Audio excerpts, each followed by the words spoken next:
Hey, I'm Weekend Gabe, and you're checking out Weekend at Gabe's, and thanks for checking out this latest episode. While you're here, also follow us on these social medias at Weekend Gabe, at Weekend at Gabe's, and also at The Real Sam Crane. Thanks for checking us out. Maybe our next guest might have a chance to fit into a small shirt. We'll ask him. We'll get one out to him. But anyways, you check out Weekend at Games, Weekend Game. Our next guest is our part of our Thursday Thunnies. Man, this was so much fun doing research and backtracking through his YouTube channel and all the great stuff he's doing. Vik Pandya joining us tonight on Weekend at Games. How are you? Good. How are you guys? Doing good, man. Doing good. It's a pleasure to have you here tonight. I feel bad. I hate joining on a cell phone, but I moved today and I have no idea how to use this high-tech building I'm in. So I'm in like a conference room. Look, like I'm in like I don't even know. I feel like I'm in the Born Identity. I'm like in a conference room. Like, I don't know where I am. I'm squatting somewhere in the building just to get a signal. So it's either that or Eagle Eye, and someone's going to call you and tell you to jump out the window in like 5 seconds. I've given my social security number. I don't know what else to give. I've really done everything I can to get back. So I figured it out. I'm on some common network now, so I feel like we're good for at least 20 minutes. That's all good. Yeah. That's all we need. That's all we got. But isn't this the biggest accidental flex? Like, sorry guys, I had to do this from this huge conference room with this outstanding view. Oh man, look at this terrible, amazing view out of my window. Sorry, you can't see it, but it's raining because the pool is there as well. I don't know if you caught it, but sorry, my whole brand is like a low key flex. Like that has been a little bit.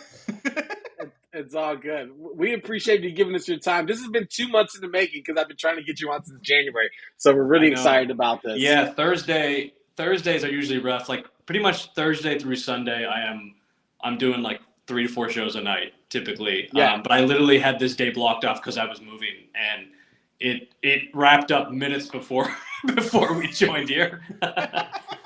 Well, perfect timing. I want to get to something fairly recent before we start diving into some of your background, Vic. Is that you're a finalist on the Fight of the Funnies 2 that's going on in Chicago's Zanies. The next show is going to be April 4th. Congratulations. But what is that experience like? Because we were talking at the beginning of the show of what that pressure must feel like for every round that you're going through. You have to come with your best material to advance. So how much pressure is there to make sure that you really kill it at each go?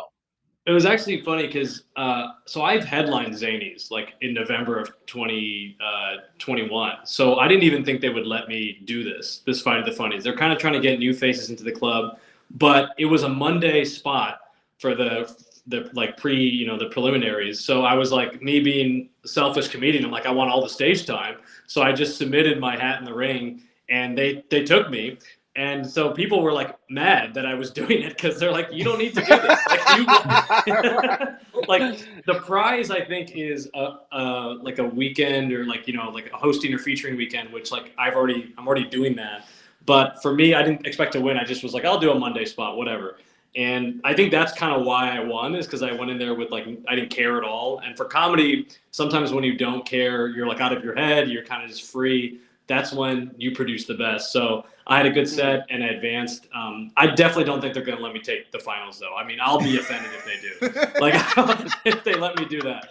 Because I'm literally walking in. I'm like, oh, I was so mean to the rest of the competitors. I'm like, yep, there's my headshot right on the wall right there. And like just really intimidating people in the green room before the show. And but it's fun. I mean, I love those things because like, typically now I'm doing longer sets, and so to do like 7-minute set and really kind of nail down like your tight 7, your tight 5, that's actually more nerve-wracking than doing like half an hour for me now, because like you got to pick and choose what to do. You got to say like your opener and your closer need to be really like thought out, and so it is actually more nerve-wracking than I was expecting, in the sense of like when I came down to actually putting the set together, I was like, oh, I got to really get this right, because now I can't lose. I'm here. It's going to be embarrassing, So, and luckily I did. Luckily I clinched it. So we'll see how it goes for the finals, but fingers crossed. All right. Good luck with that. You're absolutely one of the hardest working comics in town. You mentioned you're pretty much slammed Thursday to Sunday. That's like comedian gold section of the week for sure. I've seen you on your YouTube page perform at Zanies. I've seen you host Zanies, Laugh Factory. I've seen you host back-to-back shows. Do all that stuff. Is that well? Let's start here. Which do you prefer? Would you prefer to headline the show or to host the show? So it's tough because obviously headlining is kind of like what you try to work towards, right? You try to become the draw of the show. So like headlining carries its certain like prestige with it, and it's more fun because you get to kind of like the audience gives you a little bit of leeway because they're like, oh, this is the headliner. Even if it's like a bad show, there's just like a weird perception with the word headliner. So they give you a little bit more, and they kind of like, oh, this is the last person, so they must be the best. There's just type of perception that happens. And so there is obviously like I prefer headlining, but I came up as a host. Like I used to month MC at Zanies, where you host every show Tuesday through Sunday downtown. So you're hosting probably 10 shows a week, and you do that all month. It is insane. So by the end of that month, you are just so quick and you're so good. You're cold opening every show night over night, and you're working with different headliners, different audiences. So you get so good. So I never shy away from hosting because I think it's made me like, it got me to where I am. It gave me the stamina I think I have now. And it also like, that's how you work out a lot of jokes. It's like when you're hosting, because you can go up there, you can try it, you can, riff at the audience. So I learned how to crowd work that way. I learned how to really just get to a comfortable level on stage, like with myself and with my material. So it kind of depends on the show. Like this weekend, like tomorrow, I'm hosting the World Comedy Expo at the Laugh Factory, which I think it made sense for me to host that because it's like all these international comedians coming. And so I'm like presenting them to this audience. So that was like, it was more of an honor to be asked to host that, if that makes sense. So it kind of carries its own prestige in a way. I feel like they're like trusting you to make sure the show runs well. So I don't view one as better than the other. I think they're both integral parts of the show. I mean, I think the host is the backbone of the show, most important. Headlining is like sometimes easier because you're just like, I'm last. I get to just piggyback off what everyone else did, and the audience is already warmed up. So, but you get to do more time, which is like selfishly, again, it's all about time. So it's fun to get on there, be up there more, and have the microphone, Yeah, Right. absolutely. I love how you like talk about it's almost like a sandbox, almost like hosting. You can try things out, get to be a little bit more experimental. You mentioned in one of the features, I'm not sure if it's on your YouTube channel or somebody else's, but that Zanies is a long room, so that you have to if things are going on in the front row, you kind of have to narrate it to the back of the room, and I found that fascinating because I mean, obviously from a crowd's perspective, we would never think about that. But this like, and this is something we ask a lot of the comedians on the show. There's like sort of a nuts and bolts science to comedy alongside, people who are naturally funny people.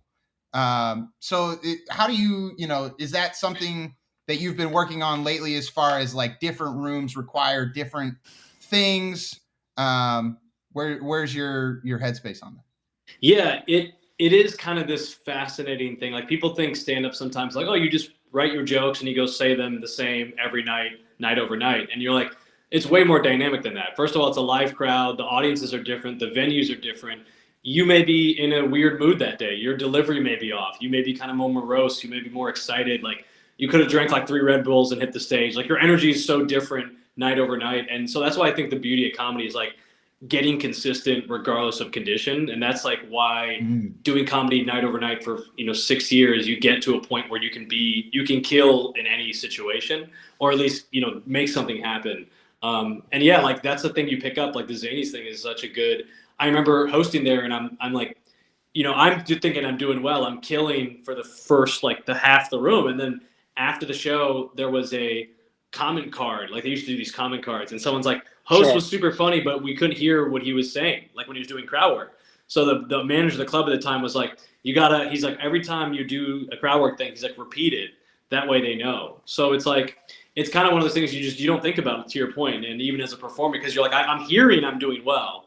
But now when I repeat that, I hear the back of the room also come in. So it's like, oh, there's a whole nother thing I didn't even know and unlock yet. So that also taught me how to get like good with crowd work. Like if someone yells something out and I'm in the middle of a joke, I don't even need to see them to respond. Like I'm at the point now where I feel like at least have something ready because I'm so used to doing it just to the darkness, you know, if it makes sense. And you become crowd work just purely off auditory, that is truly the way to do it. Because then it doesn't matter what the person looks like. You're doing jokes that are like one level up because you're not just doing like, oh, you look dumb. You're like taking what they said and turning that into something. So that I did that, and I think that and it's kind of like another tool in your belt, you know, like comedy is just all these different, like you said, there's nuts and bolts. So that's like another thing I realized. I'm like, oh, there's like one weapon I have that I can use.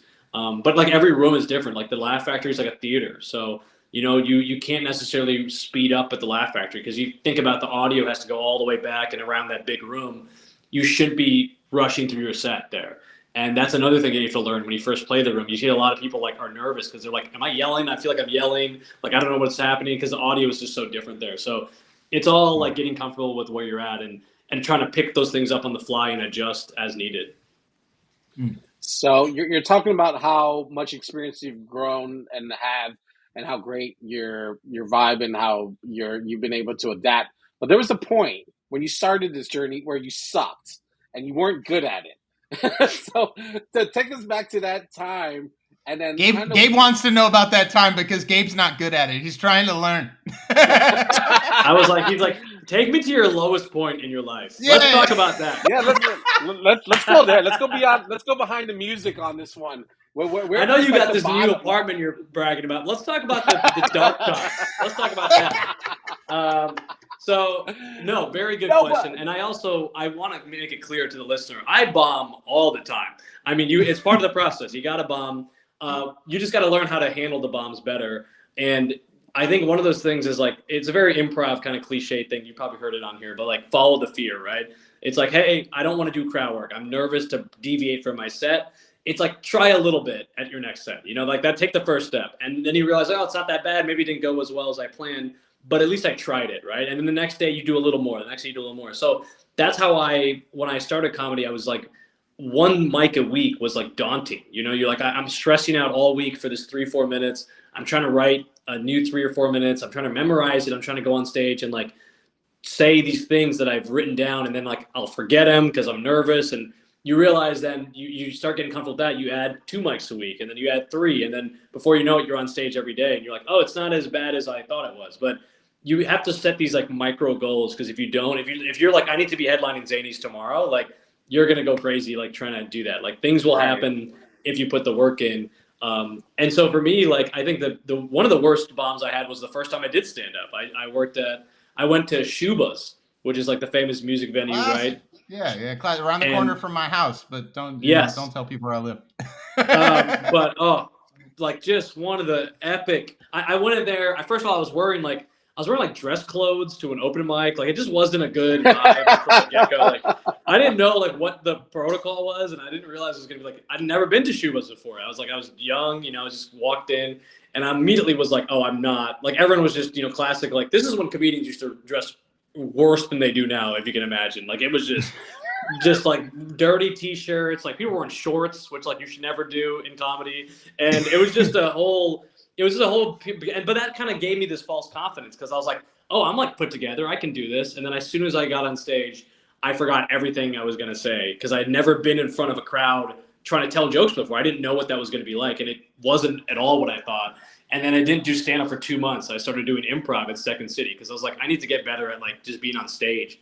So I think the takeaway is like, don't be afraid to do other comedic avenues. Like you guys are doing a pod, like, you know, you're doing this show, like all these things help. And I think people sometimes like view it as like, oh, I got to do stand-up every night until I'm like extremely sad, which will happen very quick in stand-up. But you can also do other things. You know, you can do improv, you can write, you can film, you can do sketches. Like there's so many things you can do to help your kind of comedic voice and brand. And and explore all those avenues, especially early on, because especially early on with the stand-up you're getting, it's bad stage time. So you have to supplement it with like sane behavior with sane people. Because if you don't, you're going to just be in this like dark well of just like open micer comedians night over night. And you're like, why does anyone want to do this? Like, this is miserable. And if you only do stand-up, I feel like that's what can happen to that happens to a lot of people.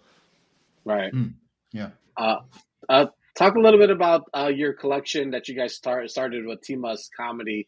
I think this is fantastic because you mentioned that it was hard to get booked, so you guys were like, "Fuck it, we're gonna do our own shit," and I think that's such a innovative, but also such a an entrepreneurial spirit behind it as well. That you guys put your own energy into investing into yourself almost, but also creating these shows, so that kind of gave you guys power to market and promote. But you guys are also part invested in it as well. Yeah. Talk a little bit about like how that dynamic has also expanded your reach into the world of comedy.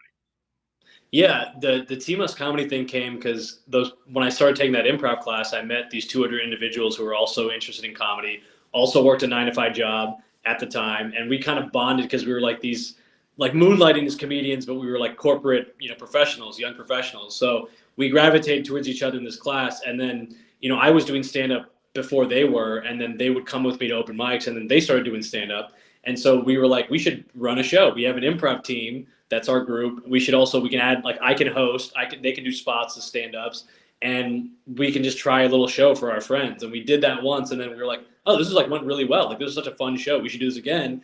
And then we also were like, well, we're not getting booked on other shows, so we need to just do our own thing. And we're like, what do we have that sets us apart? We're the only people running shows downtown. We all had this 9 to 5 kind of job, so let's cater to this 9 to 5 kind of clientele, this young professional clientele. And that's where like the suits came in. That was like a shtick. We were just wearing suits on stage because we're doing shows in like office buildings. And then it kind of stuck. It became this like branding thing. But we were still doing like underground, like uncensored comedy, like whatever goes. But you would just look put together, and we'd have like lineups printed. We'd have graphics. Like we had all the skills from our 9 to 5 job that we used for helping our comedy. So like we marketed the show really well. We used graphic design. We used all these different things that one of the co-founders was a copywriter, one was a marketing guy, and I was like a finance HR guy. So we had all these universal skills that helped. And then when we started, a year into that, like we had a website, we just looked like a legit company, and we had like dozens of shows under our belt that we all professionally photographed. So we used that for marketing. So then people started coming to us. They're like, hey, we're trying to organize a corporate holiday party. Like we're looking for entertainment. So we started getting into this whole private corporate comedy side, that's really where the money is in stand-up. I mean, until you get on like Netflix or even if you're doing like a Comedy Central half hour, it's like not much money. Like if you want to be a working comedian, you need to either be on the road every weekend or you need to be doing corporate and private gigs. And so we started realizing that was like a cash cow for sure.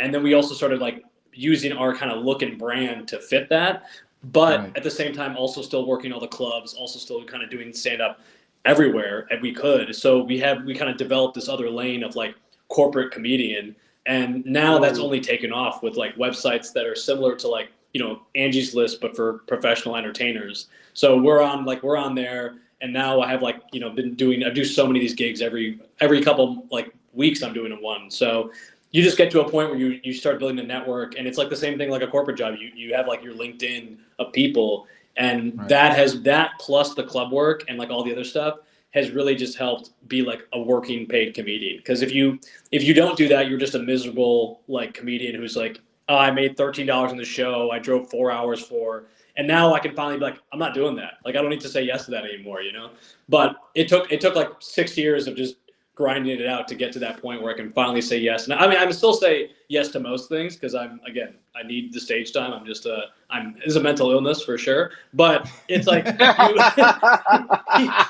got to learn to like take a step back. Like you really got to learn to stop. And so that's why I'm trying to be a little bit better about it. But as if you're doing stand up and like, it sounds like you are, it's like, it's a bug. Like once you get bitten, you're just like, every day I gotta be out.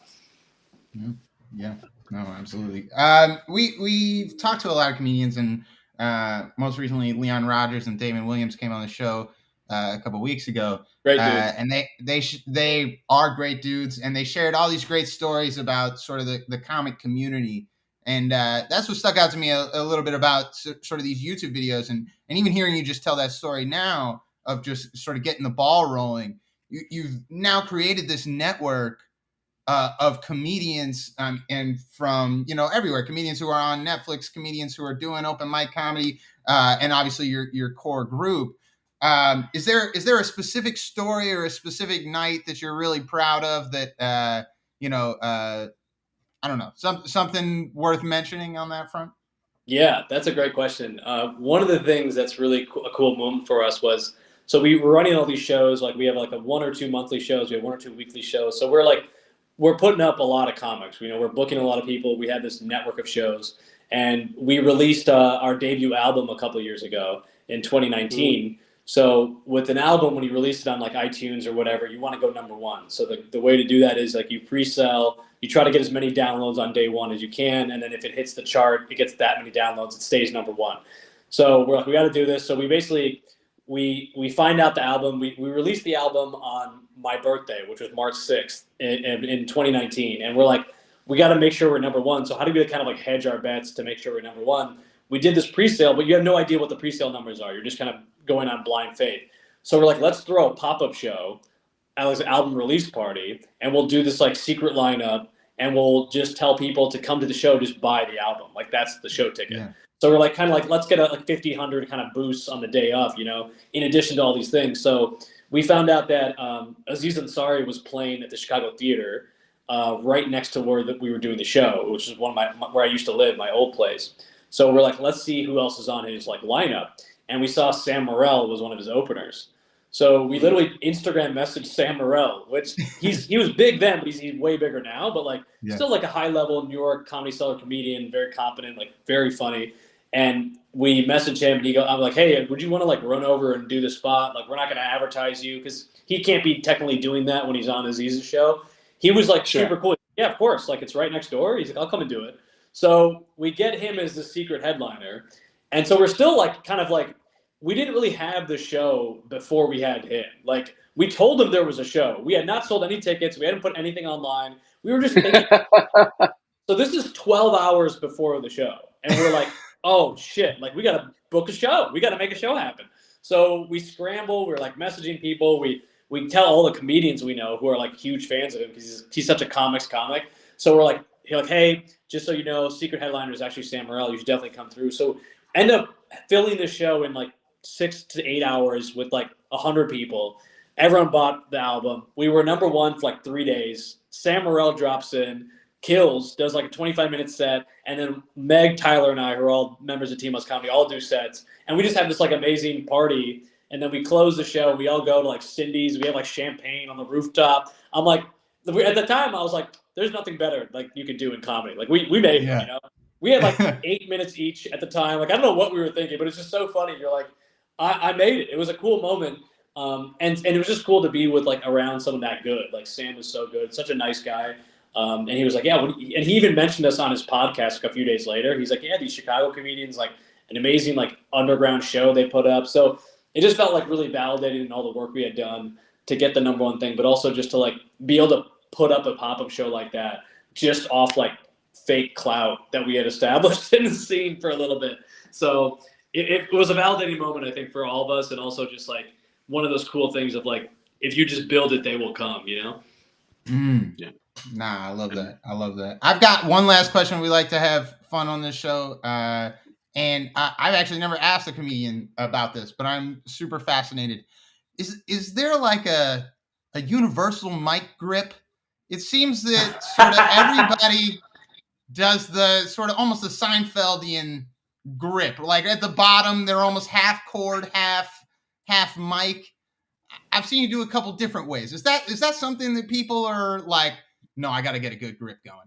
It's definitely it's your little bit of like in stand-up, right? There's not really much you got. You got the mic and the stand, and so people try to have their own like flair on it. I've seen pinkies up, like that's a little much. I don't like that. But I've seen people hold it like a rapper, like hold it from the base, like the top. Like that's an aggressive. Like not everyone can pull that off.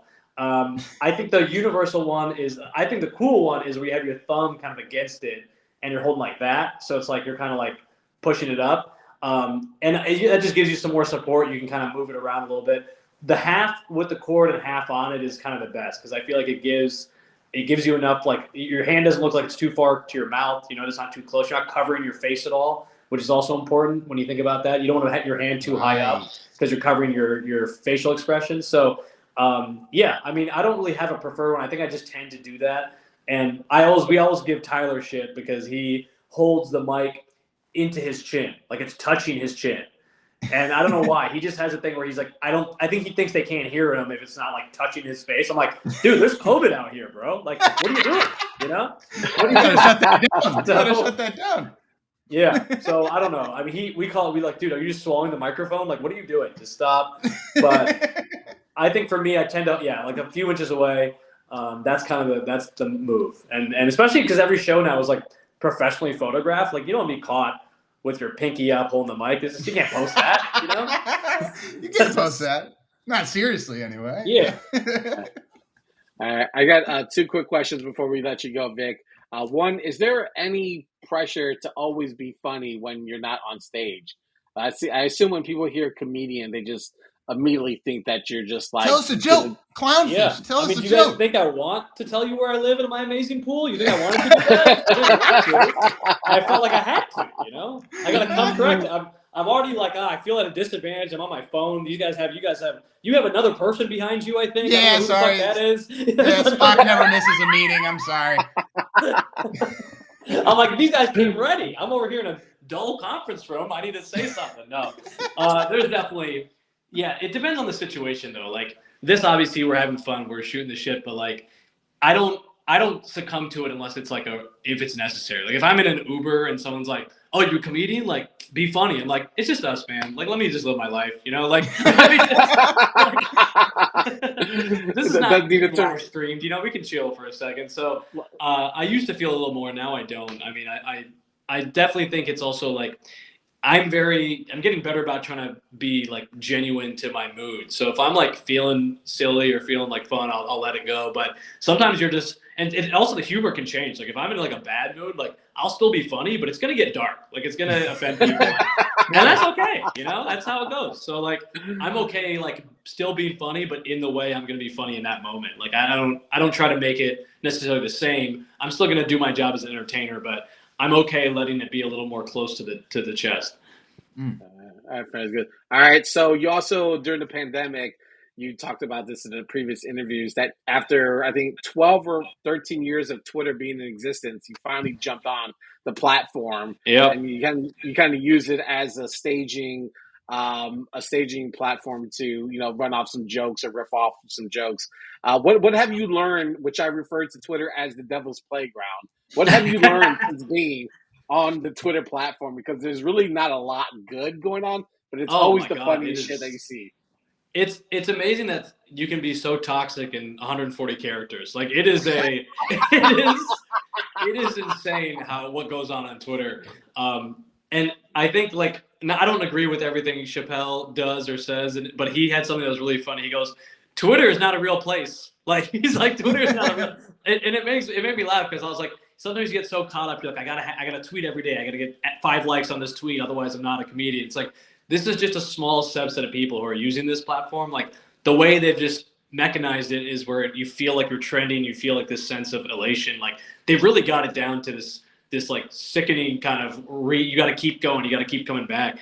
But it is for comedians, it's very fun, because especially for me, like, if you look at my Twitter, it's clear it's just all jokes. Like, unless you're like an idiot and you think I'm saying anything in seriousness, like, and that's kind of the beauty of that, is like, you can go back and look through that and be like, oh, this guy's just dropping, like, jokes all day. So it's kind of a fun way to be like, to say some things that I want to say, but in this joke format. And no one really gets mad at me, because I'm like, well, I've been doing this since I started the Twitter. Like, look back, just scroll back. So it's a little kind of sweet that I didn't have anything else on there before, because now I was just doing, like, I was just running premises on there, and I'd be like, I kind of throw out, like, the top of a joke, and if it did well on Twitter, I'd go on stage with that same kind of premise and try to work it out and flesh it out further. And, like, more times than not, I did build it into a bit. Sometimes some things are just better on Twitter. They just, like, live in that space. But a lot of times, like, I got some bits out of it. So it is helpful. And it also is just, like, another writing tool. Like, you know, you kind of have this thing in the back of your head. You're like, I want to have a couple funny tweets a week or whatever it is.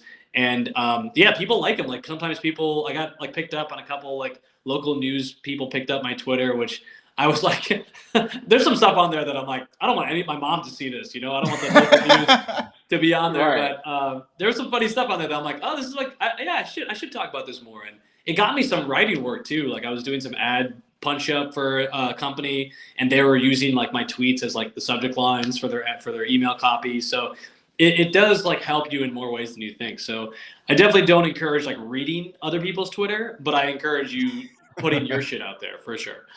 Word. Absolutely. All right, Vic, we appreciate you joining us here on Weekend at Games. This was a wait well worth it. We good luck with the move or finishing moving. We appreciate you joining us. We look forward to seeing you in the near future. Looks like you're going to be busy for the rest of the year, so we hope to get out there and catch you live. Yeah, thanks, guys. This was a blast. And yeah, I actually don't live here. I'm just squatting this office building. So I need to get out. But no, hope to see you guys out there, especially, doing stand-up. I'll definitely see you out there, man. So take care, guys. All right, sounds good. Vik Pandya joining us tonight on Weekend at Games. And that's going to wrap up our show for this Thursday, March 24th. We're going to be off next week for spring break, so we'll be returning back on April 5th. Spring break! I've never you know what, America? I'm excited because for the love of God, we have done nothing but work since 2022 started. Let's just recap just for a second. We hit the ground running on January, 5th? And we rolled out another show, and we did 2 episodes, and then we dived into our most stressful, most awesome thing that we've ever done, right? With the 100th episode, and then we hired 2 interns from Columbia University. You already know what it is, who have been helping us amazingly. We love Karina, we love Aranza, both incredible students and incredibly smart and incredibly intuitive. To help our brand. So we really appreciate that. We really appreciate the people at Columbia for doing that. But I won't say that was an easy process, Gabe, and I don't think you would either. It was work. It was work. And then once you have interns, it's not like they know what they're doing. You have to train those interns. And we did that. And we did show after show after show after show after show. And you know what, ladies and gentlemen? We deserve a break. And that is what we're going to take because our interns are on spring break, and I will be chopping up the video tonight. And guess what, America? Interns are much like, I don't know. What would you say? You can't go back.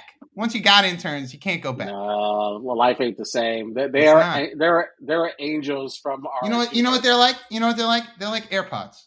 I got these AirPods, and I haven't used a single one of those dongles, that connect an aux to your phone since I got these. And these are exactly what that is. So I'm really excited that we finished this week. I'm so proud of the work that we have done over these first 3 months. But it's time to take a break. And it's not a break where we're going to stop working. That's not a vacation weekend, Gabe, is it? It is a week that we can cultivate, that we can look back at what we've done and also promote new partnerships. And that is why, should we give them the information, Gabe? No. Okay, well, when we get that's back on the what 5th, I have to say. But when we come back on the 5th, we are going to have some very special news for y'all, and we would love to share it. So please stay tuned. We're off next week, but we will be back with more incredible guests starting Tuesday, April 5th. Exactly. So stay in contact with our Twitter, our Instagram. We're still going to be putting up great content in case you missed the clips. And also, you've been seeing a lot more of me in the stories and on the reels. So I'm going to be getting into something over spring break. I have to. So something's going to happen. You got it. It just has to. It just has to. So give us a follow at Weekend Gabe, Weekend at Gabe's The Real Sam Crane. And that's going to be our show tonight. Thanks for everyone who tuned in. Vik Pandya, Sydney August joining us. Fantastic week of guests. We just had a blast. So we'll do it again on the 5th. So don't forget, everyone. Sam, set it up. Only 3 things to do, everybody. What are they, Gabe? Share, support, and show love. All right, check us out. Spring break. We're on spring break. Spring break. Spring break. Let's go. Oh yeah. Look, I'm gonna go dancing. You know what I'm gonna do? I'm gonna go to Cindy's rooftop bar, like our friend Vik Pandya, and I am going to get some champagne. And you know what? Damn it, I deserve it. And you do too, America. Go have some fun. Go get some sun. Go do anything but watch our show because we are off next week. Good night. Look, I didn't even wear a sweater tonight. All short sleeve, all bare arms, because we're already in the vibe. All right, we're out. Hey, I'm Weekend Gabe. Thanks for checking out this latest episode of Weekend at Gabe's. Click on any of the links swirling around my head and also hit the subscribe button while you're here. Thanks for checking out us here on YouTube.